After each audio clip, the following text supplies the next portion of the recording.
Bagaimana hubungan dengan anak saya yang sekolah di pesantren? Ini mau nanya, sudah bersuci atau berwudu. Terima kasih Pak. Hubungan dengan anak saya yang sekolah di pesantren. ini mau nanya, Sudah bersuci atau berwudu. Terima kasih Kemudian Pak. wudunya batal. Bismillah, Assalamualaikum warahmatullahi wabarakatuh. Alhamdulillah Rabbil Alamin, wabihi nasta'inu ala umurid dunia waddin. Allahumma salli wa sallim wa zid wa barik wa an'im ala nabil karim Sayyidina Muhammad wa ala alihi wa sahbihi ajma'in, amma ba'd. Masyaallah muslimin, pemirsa Fatwa TV dan pendengar radio yang insyaAllah dimuliakan oleh Allah Azza wa Jalla. Alhamdulillah, segala puji bagi Allah masih memberikan kepada kita nikmat kesempatan dan umur panjang sehingga di bulan yang mulia ini, bulan Ramadan, kita masih bisa bertegur sapa kembali tentunya di salah satu taman dari taman-taman surganya Allah yang ada di dunia ini, menuntut ilmu syar'i melalui program acara televisi, program live interaktif Fatwa TV. InsyaAllah pada kesempatan kali ini kita akan bersama Ustadz Dr. Muhammad Haikal Basyarahil dengan tema kembali ke hadits Nabi. Dan Alhamdulillah kita telah terhubung dengan Al-Ustadz Dr. Muhammad Haikal Basyarahil melalui kediaman beliau. Mari sama-sama kita sapa beliau terlebih dahulu. Ya. Assalamualaikum warahmatullahi wabarakatuh, Ustadz. Waalaikumsalam warahmatullahi wabarakatuh. Bagaimana kabarnya, Ustadz? Alhamdulillah. Masya Allah, Ustadz. Alhamdulillah, Ustadz. Kita bisa berjumpa pada Ramadan kali ini, Ustadz. Alhamdulillah, Ustadz. Alhamdulillah. Ya, baik, Ustadz. Semoga insya Allah nih dalam 1 jam ke depan kita akan menuntut ilmu kepada Ustadz. Semoga kita bisa terus semangat insya Allah, Ustadz. Ya. Baik, Ustadz. Mungkin untuk mengawali acara kita pada kesempatan kali ini, Ustadz, kita meminta beberapa nasihat, Ustadz. Dari Ustadz, falyatafaddal mashkuran ma'jura, Ustadz. Alhamdulillah rabbil alamin wassalatu wassalamu ala asyrafil anbiya'i wal mursalin wa ala alihi wa ashabihi ajma'in, amma ba'd. Kaum muslimin dan muslimat pemirsa Fatwa TV yang dimuliakan oleh Allah Subhanahu wa taala. Alhamdulillah, segala puji bagi Allah Subhanahu wa taala dengan limpahan nikmat yang begitu besar, di antaranya nikmat iman, nikmat Islam, nikmat kesehatan, sehingga kita semua dimudahkan oleh Allah Subhanahu wa taala untuk bisa bertemu dengan bulan Ramadan, dan mudah-mudahan amal ibadah yang kita kerjakan pada bulan Ramadan ini diterima oleh Allah Subhanahu wa taala. Kaum muslimin dan muslimat yang dimuliakan oleh Allah Subhanahu wa taala, seorang muslim ketika dia hidup di dunia ini haruslah dia memiliki prinsip dan memiliki target. Maka prinsip seorang muslim ketika hidup di dunia ini adalah hari ini harus lebih baik daripada hari sebelumnya. Bulan ini harus lebih baik daripada bulan sebelumnya. Tahun ini harus lebih baik daripada tahun sebelumnya. Sebab itu pula ketika kita berada di bulan Ramadan, maka kita harus punya prinsip Ramadan yang kita laksanakan saat ini harus lebih baik daripada Ramadan sebelumnya. Dan hari esok, hari kedua di bulan Ramadan, itu lebih baik daripada hari-hari sekarang. Oleh karenanya, ini prinsip yang harus dipegang oleh seorang muslim. Dengan itu, dia selalu terpacu motivasinya untuk selalu dan senantiasa beribadah kepada Allah Subhanahu wa taala. Dan seorang muslim harus yakin tentang janji Allah Subhanahu wa taala bahwasanya Allah mewajibkan berpuasa ini agar kita menjadi orang bertakwa. Allah Subhanahu wa taala berfirman dalam Al-Qur'an, ya ayyuhalladzina amanu kutiba alaikumus shiyam kama kutiba alal ladzina min qablikum la'allakum tattaqun. Kata Allah, wahai orang-orang beriman, telah diwajibkan atas kalian berpuasa sebagaimana telah diwajibkan atas orang-orang sebelum kalian agar kalian bertakwa. Maka puasa mendidik kita, melatih kita menjadi orang yang bertakwa. Demi Allah, orang yang berpuasa pada hakikatnya dia telah bertakwa kepada Allah Subhanahu wa taala. Kenapa kita katakan demikian? Karena ketika dia berpuasa, dia tidak mau makan, dia tidak mau minum, dia tidak mau membatalkan puasanya. Karena dia takut tentang azab Allah Subhanahu wa taala. Karena dia takut bahwasanya Allah Subhanahu wa taala melihat dia, memantau dia, mempersaksikan dia. Makanya dia tidak mau membatalkan puasanya walaupun di tempat yang sepi, di tempat yang tidak dilihat oleh orang lain. Karena dia takut dengan azab Allah, karena dia tahu bahwasanya Allah Al-Basir, Allah itu Maha melihat. Dan ini sebetulnya hakikat takwa. Takut kepada Allah Subhanahu wa taala, takut menjalankan, melakukan perbuatan-perbuatan dosa. Tinggal seseorang menjadikan kebiasaan semacam ini tidak hanya di waktu puasa saja, tetapi dia jadikan pada setiap kehidupannya, pada setiap saat ketika dia ingin bermaksiat, dia ingat perihal ini bahwasanya Allah Subhanahu wa taala melihat dia. Ketika dia melihat aurat wanita misalnya, atau seorang wanita melihat aurat laki-laki, maka dia ingat tentang Allah Subhanahu wa taala, ingat dengan azab Allah, bahwasanya Allah Subhanahu wa taala melihat dia dan dia akan dihisab. Matanya akan diminta pertanggungjawaban oleh Allah Subhanahu wa taala. Maka inilah hakikat takwa. Oleh karena itu Ramadan selalu menjadikan kita agar kita menjadi orang bertakwa. Maka Ramadan hari ini Anda bertakwa, maka Ramadan hari esoknya maka Anda lebih lagi bertakwa, lebih lagi bertakwa. Kalau hari ini mungkin ada yang kurang di awal puasa Ramadan, maka tingkatkan ketakwaan kita. Kalau mungkin hari ini kita sekedar tidak hanya menahan makan dan minum, tetapi kita tidak menahan pandangan mata kita, maka besok harus kita jaga pandangan mata kita. Kemudian besoknya lagi, tidak hanya kita jaga pandangan mata kita, kita banyak beribadah, banyak membaca Al-Quran, banyak kita sibukkan diri kita di dalam ketaatan kepada Allah Subhanahu wa taala. Mudah-mudahan amal ibadah bulan puasa, bulan Ramadan yang kita kerjakan saat ini diterima oleh Allah Subhanahu wa taala, dan ketika kita nanti insyaallah ketika kita keluar dari Ramadan termasuk dari hamba-hamba Allah yang dikatakan yang masuk bulan Ramadan kemudian keluar bulan Ramadan, kita diampuni oleh Allah atas semua dosa-dosa kita. Mungkin itu yang bisa saya sampaikan. Saya kembalikan kepada pembawa acara studio. Syukur Ustaz, jazakumullah khairan Ustaz atas nasihat yang Masya Allah. Semoga dengan nasihat tadi Ustaz bisa menambah keimanan kita dan menambah semangat kita untuk terus menuntut ilmu di jalan Allah. Amin amin ya rabbal alamin. Tapi Ustaz, sebelum kita mulai acara ini ada beberapa informasi yang akan kita sampaikan kepada para pemirsa, bahwasanya acara live interaktif Fatwa TV memungkinkan para pemirsa untuk bisa bertanya langsung kepada Al-Ustadz, insyaallah pada kesempatan kali ini dengan tema kembali ke hadits Nabi. Jadi bagi para pemirsa yang ingin bertanya langsung nantinya tentang hadis-hadis Nabi kepada Al-Ustadz Dr. Muhammad Haikal Basyarahil Hafizahullah Ta'ala, bisa langsung hubungi kami di nomor layanan kami di 021 2123 2333. Kami ulangi sekali lagi, bagi para pemirsa yang ingin berkonsultasi langsung dengan Al-Ustadz Dr.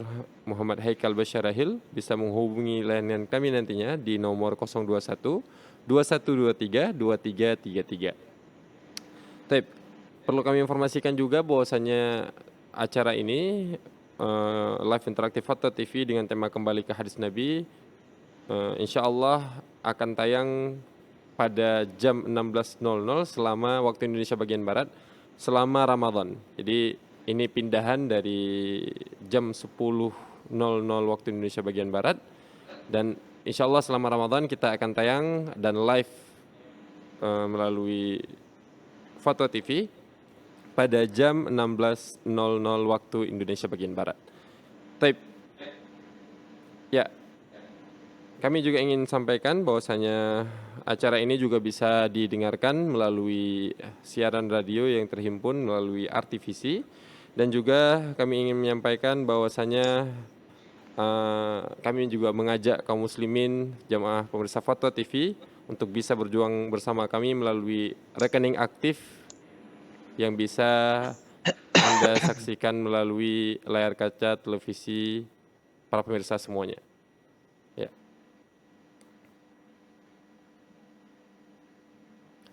Taib, syukron jazakumullah khairan.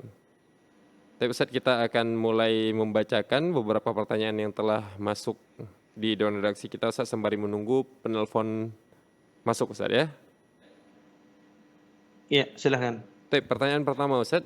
Pertanyaan pertama dari Andi Arya Baharudin dari Sulawesi Selatan, Kota Makassar. Afwan Ustaz, ana mau tanya hukum ghibah saat berpuasa Ustaz. Syukran jazakumullah khairan Ustaz. Ya, jazakumullah khair atas pertanyaannya. Pertama, ghibah merupakan dosa besar. Baik itu dilakukan di luar Ramadan ataukah di bulan Ramadan. Karena Allah Subhanahu wa taala memisalkan orang bergibah itu seperti makan bangkai. Kata Allah, ayuhibbu ahadukum ayyakula lahman akhihi maitan fakarihtumu. Kata Allah, sudikah kalian memakan bangkai saudara kalian? Tentu kalian tidak mau. Tentu kalian tidak sudi. Maka Nabi SAW juga menyebutkan di dalam sebuah hadisnya tentang larangan seseorang ghibah. Kata Nabi SAW, la yaghtab ba'dukum ba'dha. Ya. Dalam sebagian ayat di dalam ayat Quran juga Allah mengatakan janganlah kalian saling menggunjing satu dengan yang lain. Oleh karena itu para ulama mengatakan ghibah itu merupakan dosa besar. Ghibah merupakan dosa besar. Dan ketika itu dilakukan di bulan Ramadan, maka itu mengurangi pahala puasanya. Apakah puasanya batal? Maka insya Allah tidak batal, tetapi pahala puasanya berkurang akibat dia melakukan ghibah. Semakin besar dosa yang dilakukan, maka semakin besar juga pahala puasanya berkurang. Wallahu ta'ala a'lam. Syukran Ustaz. Cukup Ustaz ya jawabannya? Ya. Insyaallah cukup. Syukran Ustaz, jazakumullah khairan atas jawabannya Ustaz.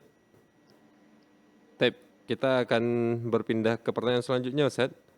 Pertanyaan dari Abu Ahmad di Sulawesi Barat.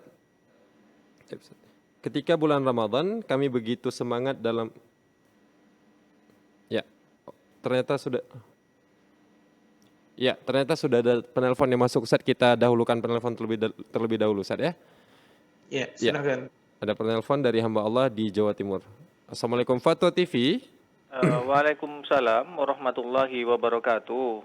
Ya, Assalamualaikum Fatwa TV. Waalaikumsalam warahmatullahi wabarakatuh. Waalaikumsalam warahmatullahi wabarakatuh. Ya, silakan. Ya, fadhal Pak. Ya, yang saya ingin tanyakan Ustadz terkait dengan istilah karena ini bulan Ramadan. Halo, Assalamualaikum Bapak. Ya, waalaikumsalam. Halo. Iya, silakan Pak, silakan. Yang saya ingin tanyakan terkait dengan sholat taraweh. Di zaman Rasulullah itu tidak mengenal istilah sholat taraweh, tapi qiyamul lail. Gitu. Nah, bagaimana dengan kita ini?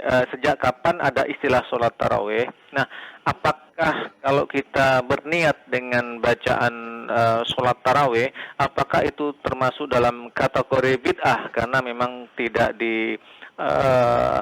ajarkan tentang lafal tentang niat di dalam hati. Nah, bagaimana kalau kita menyikapi dengan berniat untuk qiyamul lail saja, bukan berniat untuk tarawehnya. Jadi untuk lebih berhati-hati. Nah, bagaimana menurut pendapat Ustadz? Apakah istilah taraweh itu dalam kategori itu disebut bid'ah karena di masyarakat itu ketika berniat itu adalah berniat sholat taraweh dan qiyamul lail. Jadi mohon pencerahannya. Assalamualaikum. Waalaikumsalam warahmatullahi wabarakatuh. Insyaallah. Cukup jelas Ustaz ya? Ya, jazakumullah khair atas pertanyaannya. Pertama, pertanyaan beliau yang pertama, istilah tarawih tidak ada pada zaman Nabi. Kapan istilah ini muncul? Pertama, istilah salat tarawih muncul disebutkan oleh para ulama, penamaan ini muncul pada masa tabi'in. Adapun ada hadis Aisyah diriwayatkan oleh Imam Baihaqi dalam kitabnya Sunan Al-Kubra, penamaan tarawih ada pada masa Nabi, ini hadisnya lemah. Maka yang benar adalah muncul pada masa tabi'in. Dan kenapa dinamakan tarawih? Ya, diambil dari kata rahah, karena istirahat.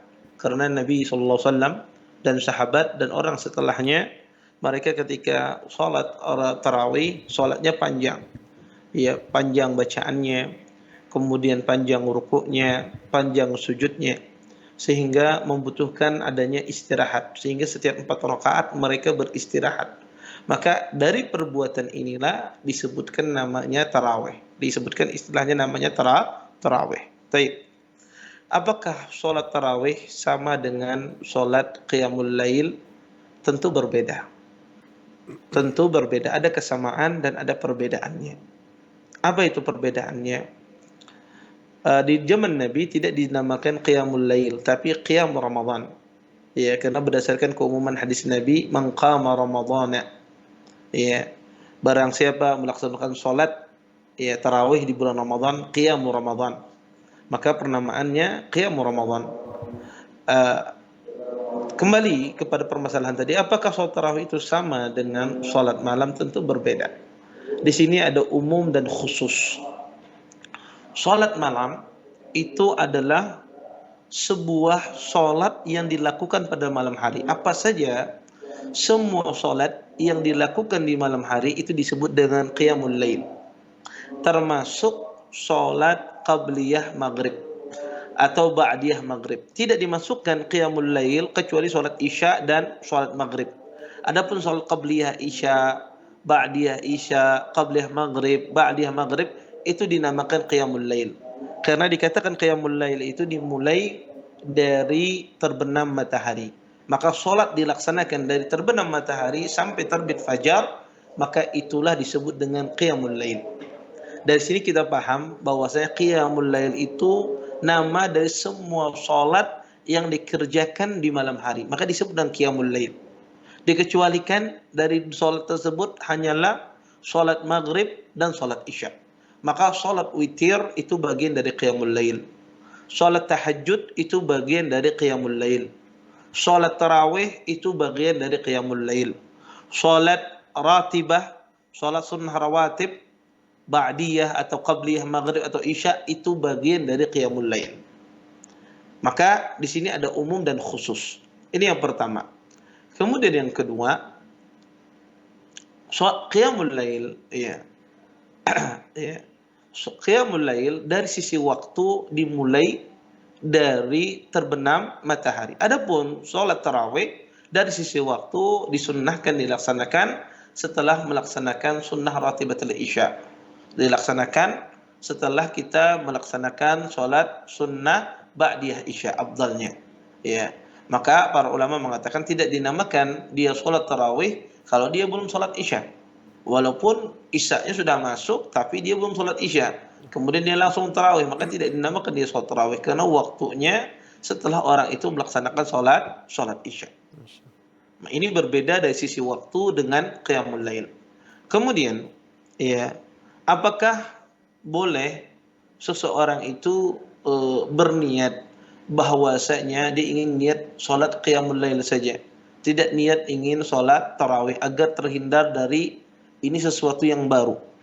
Kita katakan penamaan ini bukan sesuatu yang dilarang dalam syariat. Penamaan itu sebagai memudahkan saja, bukan syariat baru. Ya, nama itu tidak ada artinya. Yang penting dilihat itu hakikatnya. Mau Anda namakan sholat tarawih, mau Anda namakan sholat di bulan Ramadan, tidak ada masalah penamaan tersebut. Yang penting hakikatnya. Maka hakikat ibadah tersebut dilaksanakan oleh Nabi SAW, dilaksanakan oleh para sahabat, maka tidak ada masalah kita mengikuti.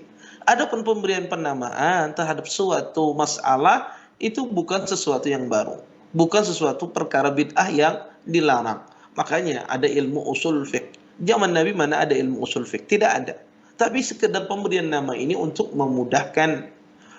Ada fikih misalnya, ada pelajaran tauhid, ada pelajaran tafsir, ada pelajaran hadis, ada pelajaran mustalah. Zaman Nabi mana ada ilmu mustalah hadis? Tidak ada. No. Ya, tidak ada ilmu usul fiqh, tidak ada ilmu maqasid dan yang lainnya.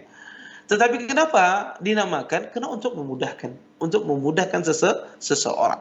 Maka sama seperti ini, sholat tarawih ini ada, tapi penamaan itu kenapa ada? Karena diambil dari perbuatan. Karena orang ingin memberikan nama, biasanya itu bisa dilihat ya dari perbuatan.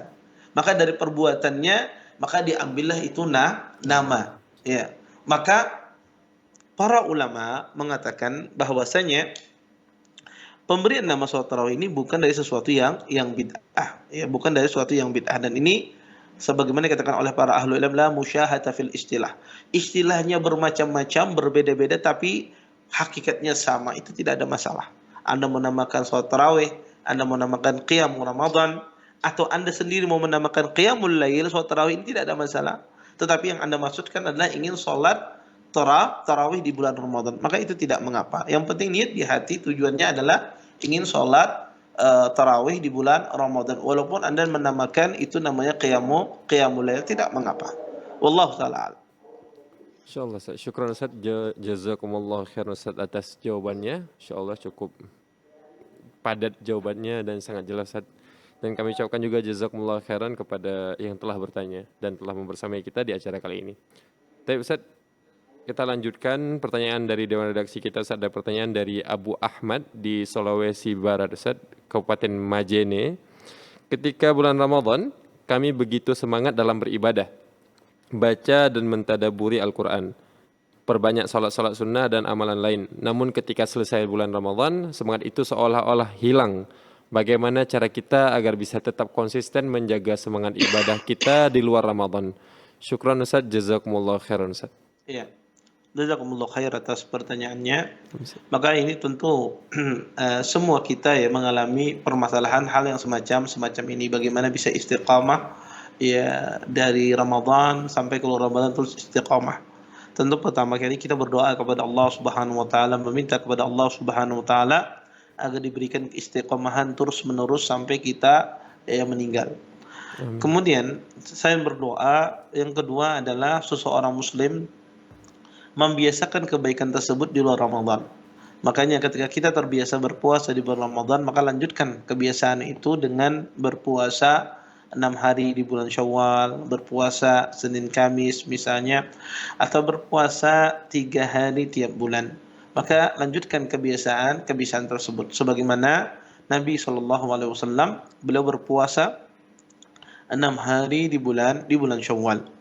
Kemudian yang ketiga adalah tinggalkan maksiat, karena maksiat itulah yang menjadikan seorang itu tidak istiqamah. Maka tinggalkan maksiat, tinggalkan semua sarana penyebab kita berbuat maksiat, maka tinggalkan. Maka dengan kita menutup akses kita berbuat maksiat, maka insya Allah kita bisa istiqamah di luar Ramadan. Kemudian yang keempat adalah pandai-pandai kita mencari teman yang baik dan juga lingkungan yang baik yang membantu kita untuk istiqamah, yang membantu kita untuk konsisten terus-menerus dalam beribadah. Maka cari teman yang baik, cari lingkungan yang baik, karena hal itu sangat membantu sekali agar seorang tersebut bisa istiqamah di dalam kebaikan, di dalam ketaatan kepada Allah Subhanahu wa taala. Mungkin ini ya beberapa hal yang harus kita lakukan ketika kita ingin istiqamah terus menerus ya dari Ramadan sampai di luar Ramadan. Wallahu taala alam. Syukran Ustaz, jazakumullah khairan atas jawabannya. Tapi kita berpindah ke pertanyaan selanjutnya. Pertanyaan dari Bapak Taufik di Jawa Tengah, Ustaz.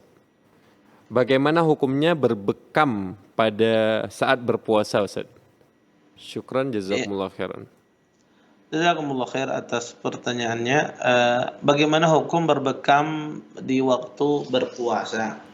Terjadi khilaf di kalangan para ulama tentang masalah ini. Ya, ada hadis yang dua hadis saling bertentangan. Di antaranya adalah Nabi Sallam aftal hajim wal mahjum.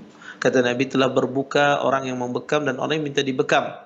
Dan juga ada hadis ihtajaman nabiyyu sallallahu alaihi wasallam wa wasaimun muhrim. Dan Nabi pernah berbekam dalam keadaan berpuasa dan berihram. Ini adalah dua hadis yang bertentangan. Pertama, ada dua pendapat para ulama. Pendapat pertama adalah berbekam itu membatalkan puasa. Dan ini pendapat yang saya yakini, bahwasanya berbekam itu membatalkan puasa karena dalilnya sangat jelas, aftal hajimu wal mahjum. Kata Nabi telah berbuka orang yang berbekam dan minta dibekam. Adapun hadis yang mengatakan Nabi SAW pernah berbekam dalam kondisi puasa, hadis ini banyak sekali pentakwilannya di kalangan para ulama. Artinya penafsirannya. Banyak sekali penafsirannya. Pertama, ada sebagian ulama mengambil zahir hadis ini dan mengkritik tambahan wahwa sha'im. Tambahan di dalam hadis itu bahwasanya Nabi sedang berpuasa. Tambahan kata Nabi sedang berpuasa itu diingkari. Di antara yang mengingkarinya adalah Imam Ahmad, Imam An-Nasa'i dan yang lainnya. Mereka mengingkari adanya kata tambahan sha'im. Bukan hadisnya yang diingkari, tapi tambahan lafaznya saja. Wahwa sha'im. Tambahan lafaznya. Mereka mengatakan hadisnya sahih, tapi tambahan lafaz bahwasanya Nabi dalam kondisi puasa, nah itu tambahan itu yang mereka ingkari. Dan yang mengingkari ini adalah imam besar, di antaranya Imam Ahmad bin Hanbal dan Imam An-Nasa'i. Yang kedua, ada sebagian ulama tidak mengingkari lafaznya, tetapi mereka menafsirkan makna dari hadis ini. Bahwasanya kata mereka, Nabi SAW beliau dalam kondisi berpuasa, kemudian beliau berbuka. Karena beliau dalam saat itu sedang safar. Orang safar boleh dia berbuka. Ya, orang safar boleh dia berbuka. Ya. Kemudian banyak penafsiran yang dijelaskan oleh para ulama. Sebagian ahlul ilm melihat bahwasanya berbekam itu tidak membatalkan puasa. Mengambil hadis yang tadi yang kita sebutkan tadi, bahwasanya Nabi pernah berbekam dalam kondisi berpuasa dan sedang berihram. Kata mereka hadis ini menasakh, yaitu menghapuskan hadis yang mengatakan telah berbuka orang yang berbekam dan minta dibekam. Kata mereka hadis ini nasikh terhadap hadis yang telah lalu. Tetapi kita katakan alasan hadis ini sebagai nasikh kurang tepat. Karena di antara syarat nasakh, ya penghapusan hukum, itu harus diketahui tarikh, harus diketahui waktunya mana yang lebih dahulu. Hadis yang melarang berbekam ataukah hadis yang membolehkan berbekam. Sedangkan kita tidak punya dalil mana yang lebih dahulu dikeluarkan. Sehingga tidak bisa kita katakan hadis ini memansuhkan. Sebagian ulama mengatakan berbekam itu tidak membatalkan puasa selama tidak mengakibatkan lemah, loyo. Karena Nabi SAW berbekam, kata mereka, tidak lemah, tidak loyo. Tapi kalau kita berbekam, itu mengakibatkan lemah atau loyo, itulah batal, kata mereka. Oleh karena itu, barang siapa yang berbekam mengakibatkan dia lemah atau lemas, maka itulah yang batal, kata mereka. Tetapi kita katakan penafsiran ini juga kurang tepat. Kenapa? Siapa yang menjamin Anda setelah berbekam kuat atau lemas? Tidak ada. Sehingga tidak bisa dipraktekkan. Kemudian sebagian ulama mengatakan berbekam itu dia batal oleh kata mereka karena zaman dahulu itu berbekam itu orang pakai dengan tanduk kemudian disedot. Dan itu bisa masuk, ya bisa masuk ke dalam tubuh. Sehingga kata mereka ini yang membatalkan. Zaman sekarang tidak ada lagi. Zaman sekarang kadang orang tidak menyedot, tinggal ditusuk dengan jarum, kemudian dipompa, maka tidak berlaku hadis yang mengatakan berbekam itu batal. Maka kita katakan hadis semacam penafsiran semacam ini juga kurang tepat karena hadis Nabi sifatnya umum. Aftal hajim wal mahjum, telah berbuka puasa orang yang berbekam dan orang yang minta dibekam. Hadisnya umum. Terlepas bekamnya menggunakan apa saja, tidak ada pengecualian di sini. Oleh karena itu, pendapat yang paling berhati-hati dalam masalah ini adalah pendapat yang mengatakan berbekam itu membatalkan puasa. Ya, walaupun sekali lagi saya katakan ini masalah khilaf, tetapi para ulama ya mengatakan kalau bisa seseorang ingin berbekam maka berbekamlah di malam hari, jangan di waktu berpuasa. Ya, wallahu taala alam. Syukran Ustaz, jazakumullah khairan atas jawabannya. Tapi Ustaz, ya kita mengajak kembali jemaah pemirsa kaum muslimin, pemirsa Foto TV dan pendengar radio untuk bisa menggunakan kesempatan emas ini bertanya langsung kepada Ustadz dengan menghubungi nomor layanan kami di 021 2123 2333. Tapi tentunya dengan tema yang telah kita tentukan, yaitu kembali ke hadis Nabi. Ya, kita akan lanjutkan pertanyaan yang masuk di Dewan Redaksi kita Ustadz, karena masih belum ada penelpon selanjutnya. Tapi pertanyaan dari Faisal Rahmansyah di Kota Jawa Barat. Bismillah, Assalamualaikum warahmatullahi wabarakatuh. Ustaz, afwan, ana izin bertanya seputar fikih solat. Yang afdol dan lebih utama, kedua tumit ketika sujud dirapatkan atau direnggangkan. Kemudian, Dan ketika tasyahud jari digerak-gerakkan atau hanya diam saja dengan isyarat telunjuk? Dan kemudian yang ketiga, apakah ketika hendak turun sujud lutut dahulu atau tangan terlebih dahulu? Ustaz, syukran, jazakumullah khairan. Iya, jazakumullah khairan atas pertanyaannya. Ini jawabannya panjang-panjang nih. Insyaallah sangat Pertama tentang masalah ya ketika sujud ya apakah dirapatkan kedua kaki atau tidak.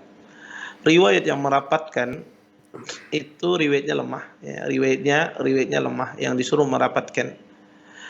Tetapi hendaknya posisi kaki itu dalam kondisi normal dan dalam agak dekat ya. Karena dalam hadis kata Aisyah, fawaqat yadi ala batni qadamai. Ya ketika Nabi salat kata Aisyah, tanganku ya menyentuh kedua telapak kaki Nabi. Maka ketika Aisyah menyentuh kedua telapak kaki Nabi itu menunjukkan posisinya agak dekat. Ya agak dekat. Dari sini para ulama mengatakan ya posisinya tidak dilebar selebar-lebarnya dan juga tidak rapatkan serapat-rapatnya, tetapi dalam kondisi normal seperti biasa, tidak jauh dan juga tidak sangat dekat menempel ya. Maka dalam kondisi normal, karena hadis yang secara khusus merapatkan ya dilemahkan oleh para ahli hadis. Kemudian yang kedua adalah masalah menggerak-gerakkan jari telunjuk. Maka ini juga hadis yang khilaf di kalangan para ulama ya tentang masalah ini. Ya karena ada sebagian rawi mereka ya hadis Asim Ibnu Qulaib ya. Ya hadis Asim Ibnu Qulaib ya ada sebagian rawi ya meriwayatkan hadis itu dengan cara digerak-gerakkan. Sebagiannya lagi mengatakan tidak digerak-gerakkan. Maka riwayat yang tidak menggerakkan datang dari Tsauri banyak sekali, lebih dari 10 orang meriwayatkan hadis ini. Mereka semuanya mengatakan ya tidak digerak-gerakkan. Maka dalam ilmu hadisnya, di dalam ilmu hadis tidak semua ziyadah thiqah. Ya, ziyadah thiqah itu diambil. Keliru besar orang menisbatkan madhab ahlul hadis bahwasanya ziyadah thiqah itu setiap ada ziyadah dari thiqah itu harus diterima. Tidak. Kenapa? Karena hal ini ma'ruf di kalangan ahli hadis bahwasanya ziyadah thiqah itu tidak semuanya diterima. Maka kalau dia di situ riwayat dia ada unsur yang bertentangan, ya unsur bertentangan, maka dilihat ya kekuatan rawi tersebut dari kestiqahannya.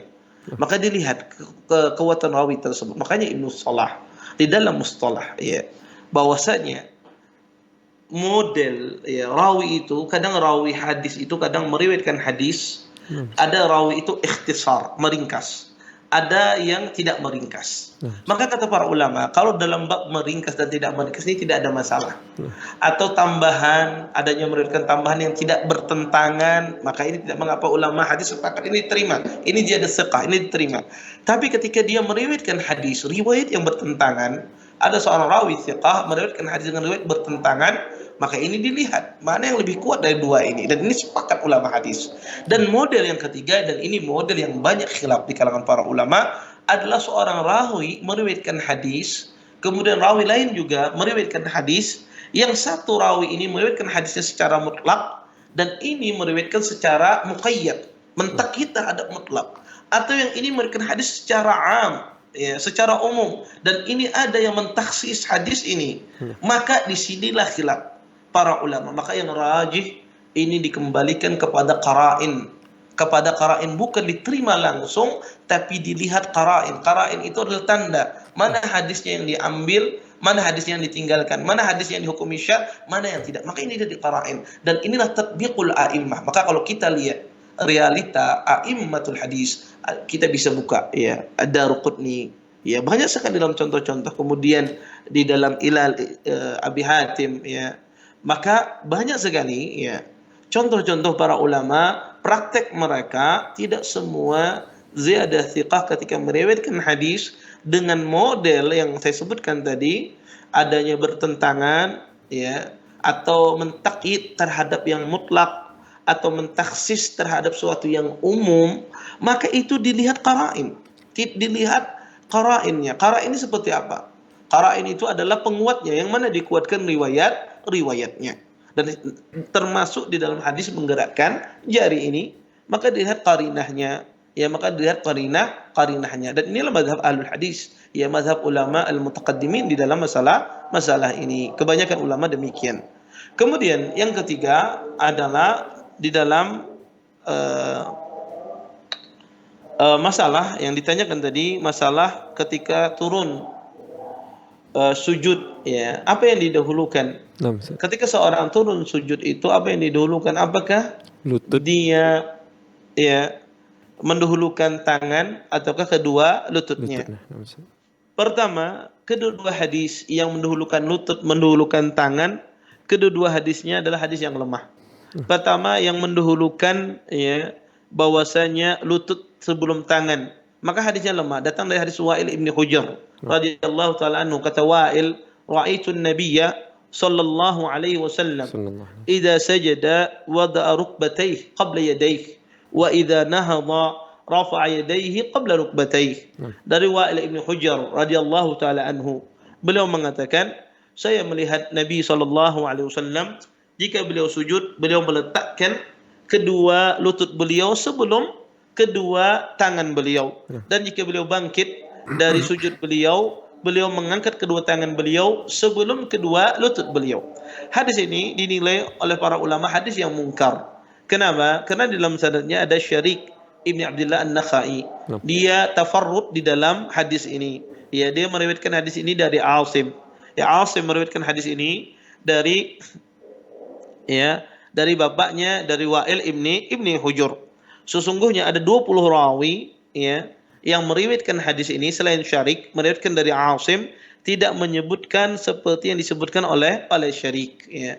Oleh karena itu selain Syarik ini lemah dan dia menyelisihi rawi-rawi yang banyak, yaitu lebih dari 20 orang rawi.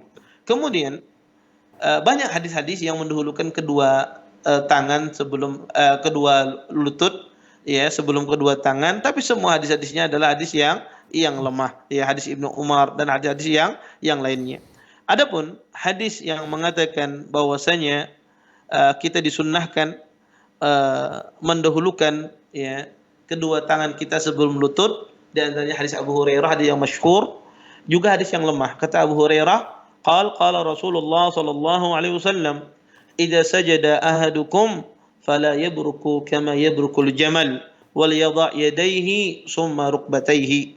Kata Abu Hurairah, beliau berkata, sesungguhnya Rasulullah sallallahu alaihi wasallam bersabda, jika salah suatu di antara kalian sujud, maka janganlah dia duduk seperti duduknya unta. Hendaklah dia meletakkan kedua tangannya sebelum kedua lututnya. Hadis ini dilemahkan oleh para ulama dengan beberapa illah, tetapi illah yang kuat yang saya lihat adalah bahwasanya di dalam sanadnya ada seorang rawi yang bernama Muhammad ibn Abdullah ibn al-Hasan. Muhammad ibn Abdullah ibn al-Hasan ini beliau tidak mendengar dari Abi Zinad. Karena Muhammad ibn al-Hasan ini meriwayatkan dari Abi Zinad. Abi Zinad meriwayatkan dari A'rad meriwayatkan dari Abu Hurairah. Abu Hurairah meriwayatkan dari Nabi sallallahu alaihi wasallam. Muhammad ibn Abdullah ibn al-Hasan beliau tidak mendengar dari Abi Zinad, dan ini dijelaskan oleh Imam Bukhari. Kata Imam Bukhari, la adri hal sami'ahu min Abi Zinad am la.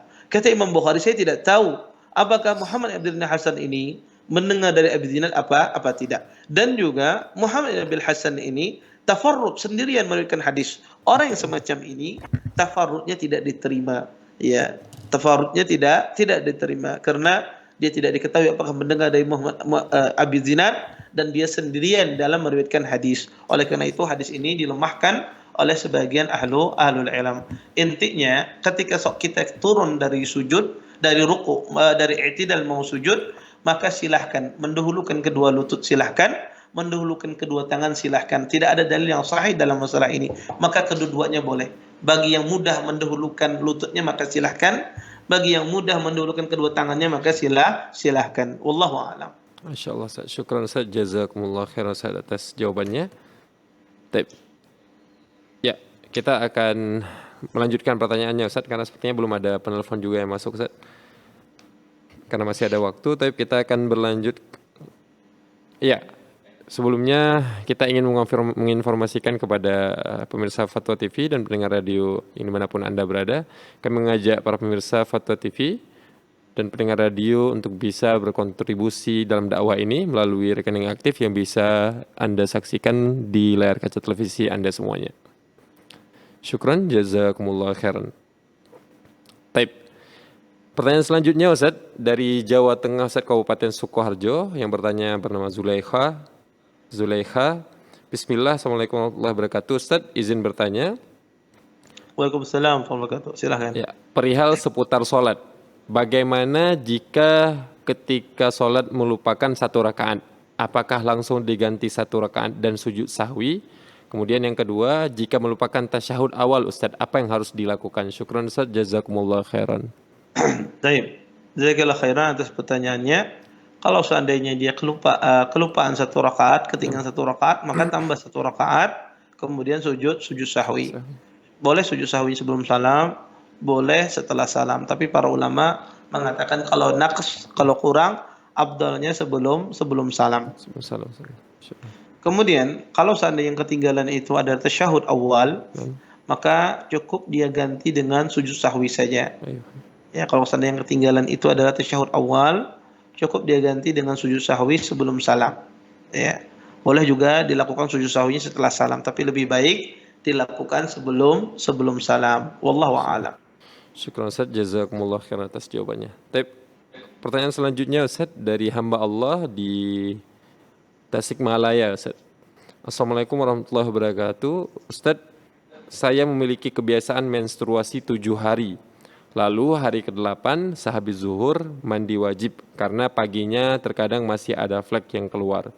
Yang mau saya tanyakan, kalau saya lakukan seperti ini di bulan Ramadan yang hari ke-8 keluar flek pada pagi hari, apakah saya tetap harus berpuasa Ustaz? Ya. Ya. Fadhal Ustaz. Ya. Jazakallah khairan atas pertanyaannya. Ini yang dia tanyakan di waktu haid ya. Haidnya masih keluar flek ya. Bukan datangnya haid. Kalau dia lagi haid kemudian belum keluar keputihan, karena wanita itu dia dikatakan suci dari haidnya ketika diketahui dengan 2 cara. Pertama, keluarnya keputihan, qisatul bayda, ya keluarnya keputihan. Yang kedua adalah dengan keringnya tempat keluar darah haid tersebut. Kalau keluar keputihan maka dia suci. Atau tidak keluar keputihannya tapi kering tempat keluar darah haid tersebut selama 1 hari. Kering dia. Tidak becek, tidak basah. Maka itu dikatakan orang itu suci dari haid. Maka kalau tidak ada 2 tanda ini, Anda masih dikatakan Anda dalam kondisi haid. Walaupun masih keluar bercak-bercak, maka itu haid. Itu masih dikatakan haid sampai keluar keputihan. Nah, tetapi lain halnya, Anda dalam kondisi suci, kemudian masih suci, belum datang haidnya, tiba-tiba keluar bercak. Nah, apakah Anda haid atau tidak? Maka ini dilihat. Kalau seandainya bercak itu keluar, diiringi dengan rasa sakit di perut, kemudian itu biasanya waktu haid Anda, maka itu haid. Tapi kalau seandainya tidak diiringi dengan rasa sakit dan itu bukan waktu haid Anda, maka itu tidak dianggap haid. Karena bercak keluar setelah di masa suci tidak dianggap haid.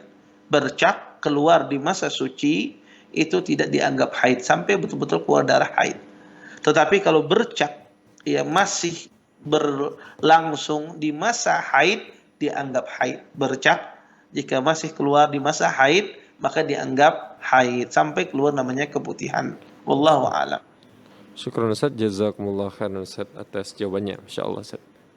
Ya, sepertinya masih ada waktu Ustaz, kita lanjutkan pertanyaan dari Ummu Thalhah di Bengkulu Ustaz. Ya. Assalamualaikum warahmatullahi wabarakatuh Ustaz. Waalaikumsalam warahmatullahi wabarakatuh. Afwan Ustaz, ana mau bertanya, apakah larangan puasa khusus pada hari Jumat itu hanya berlaku untuk puasa sunnah saja? Bagaimana jika ingin membayar puasa wajib namun hanya bisa di hari Jumat? Karena saya libur bekerjanya cuma di hari Jumat saja. Barakallahu fikum Ustaz, syukran. Ya, jazakumullah khair. Jazakallah khairan atas pertanyaannya. Apakah larangan berpuasa pada hari Jumat itu ya khusus ya pada puasa sunnah saja? Apakah termasuk hal ini juga dalam puasa wajib? Ya. Disebutkan dalam sebuah hadis Nabi SAW bersabda dalam hadis Abi Hurairah radhiyallahu taala anhu qala sami'tu an-nabiyya sallallahu alaihi wasallam yaqul la yasumanna ahadukum yaumul jumu'ah illa yawman qablahu aw ba'dahu. Dari Abu Hurairah radhiyallahu taala anhu beliau berkata, saya mendengar Nabi SAW bersabda, janganlah salah satu di antara kalian ya berpuasa pada hari Jumat kecuali hari sebelumnya atau hari setelahnya. Maka hadis ini sangat jelas larangan berpuasa pada hari Jumat. Dalam riwayat lain, wala takhussu yaumul jum'ah bisiyamin min bainil ayyam. Kata Nabi, janganlah kalian mengkhususkan puasa pada hari Jumat daripada hari-hari yang lainnya. Hadis ini sangat jelas menjelaskan kepada kita bahwasanya dilarang berpuasa pada hari Jumat. Para ulama mengatakan larangan di sini sifatnya makruh. Sebagian ahli ilmu mengatakan larangan di sini sifatnya makruh. Sebagian ulama mengatakan larangan di sini sifatnya tahrim, pengharaman. Taib, apakah larangan ini baik itu yang mengatakan makruh atau mengatakan ini haram? Apakah ini berlaku pada puasa wajib? Jawabannya tidak. Ini hanya berlaku pada puasa sunnah. Adapun orang yang mengqadha puasa wajib maka tidak mengapa. Dia mengqadha misalnya pada hari Jumat, atau seseorang berpuasa nadar kemudian puasa nadarnya pada hari Jumat, atau seseorang membayar hutang dan semisalnya. Maka ketika bertepatan pada hari Jumat, dia pada satu hari kemudian bertepatan pada hari Jumat, maka tidak mengapa. Ya, maka tidak mengapa. Tetapi yang dimaksudkan di sini adalah mengkhususkan puasa sunnah hanya pada hari Jumat, tidak berpuasa sebelumnya dan juga tidak berpuasa setelahnya. Maka larangan ini hanya tertuju pada puasa sunnah, bukan pada puasa wajib. Puasa wajib tentu kita tahu, puasa wajib itu tidak hanya bulan Ramadan, tapi puasa wajib itu ada puasa namanya puasa nadar, itu wajib. Ada namanya seorang mengqadha puasanya, itu juga wajib dia membayarnya. Wallahu a'lam. Masyaallah. Syukran Ustaz, jazakumullah khairan Ustaz. Sepertinya masih bisa satu pertanyaan singkat lagi Ustaz ya? Iya, silakan. Ya, ada pertanyaan dari Ari Afianda di Sulawesi Selatan Ustaz. Tapi pertanyaan Ustaz, saya ingin menikah, tapi setelah selesai memperbincangkan masalah mahar dengan orang tua calon istri, beliau mengatakan dia pernah menyusui saya 1 kali susuan. Apakah belum masuk dalam mahram pada beliau atau bagaimana Ustaz? Barakallahu fikum Ustaz. Jazakallah khairan atas pertanyaannya. Mahram atau radha'ah ya, yang dikatakan di saudara susuan ya, Nabi mengatakan yahrumu minal radha'ati ma yahrumu minan nasab. Seseorang diharamkan dari saudara susuannya seperti diharamkan di dalam nasab. Para ulama mengatakan syarat ya radha'ah, syarat susuan itu adalah dengan khamsa radha'at. Maka kalau 5 susuan, 5 tegukan, dia meneguk ya, mengenyot ya susu ibu susuannya 5 kali dikenyot, dia kenyot sampai kenyang, dia lepaskan, kemudian dia isap lagi sampai 5 kali, semacam itu, maka itu menjadi saudara susuan. Tapi kalau kurang dari 5, apalagi dikatakan sekali, maka itu tidak dikatakan saudara susuan, karena syaratnya adalah 5. Walaupun sebagian ulama mengatakan, ada yang mengatakan 3, tapi sebagaimana ditanyakan tadi, cuma 1 kali saja, maka itu insya Allah bukan saudara susuan. Kalau 1 kali isap, ya tidak sampai 5 kali. 1 kali isap itu maksudnya dia mengisap, kemudian dia dengan kenyang berhenti, tidak dilepas, dia berhenti sendiri. Maka kalau ini dimaksudkan 1 kali saja, maka ini tidak dikatakan saudara susuan. Wallahu a'lam. Syukran Ustaz, jazakumullah khairan Ustaz atas jawabannya. Dengan berakhirnya jawaban tadi Ustaz, maka berakhirlah perjumpaan kita pada kesempatan kali ini Ustaz. InsyaAllah, alhamdulillah Ustaz, yang terhimpun di kami ada sebanyak 10 pertanyaan yang bisa kita jawab pada kesempatan kali ini Ustaz. 9-nya dari Dewan Redaksi, pertanyaan yang telah masuk di Dewan Redaksi kita, dan 1-nya dari penelpon Ustaz. Syukran Ustaz atas waktunya, jazakumullah khairan Ustaz atas ilmu yang bermanfaatnya Ustaz. Amin. Kemudian kami juga ucapkan jazakumullah khairan kepada seluruh pemirsa yang telah membersamai acara ini dari pertama hingga selesai, dan terkhusus bagi para pemirsa yang telah ikut berinteraksi langsung dengan asatizah melalui layanan kami, dan juga bagi para pemirsa yang telah mengirimkan pertanyaan-pertanyaannya melalui website dewanfatwa.com. Ya, kami informasikan bahwasanya bagi para pemirsa yang ingin bertanya kepada asatizah namun belum mendapatkan kesempatan untuk bisa menelpon langsung, bisa bertanya langsung melalui website dewanfatwa.com/tanya jawab. Ya, dan juga di sana melalui website tersebut para pemirsa bisa mengakses seluruh jawaban asatizah dan fatwa tentang pertanyaan-pertanyaan yang telah ditanyakan oleh pemirsa dan dijawab oleh asatizah. Kemudian kami juga mengajak para pemirsa untuk bisa ikut membersamai kami berkontribusi langsung di dalam dakwah Islam ini melalui rekening aktif yang bisa Anda saksikan di layar kaca televisi Anda semuanya.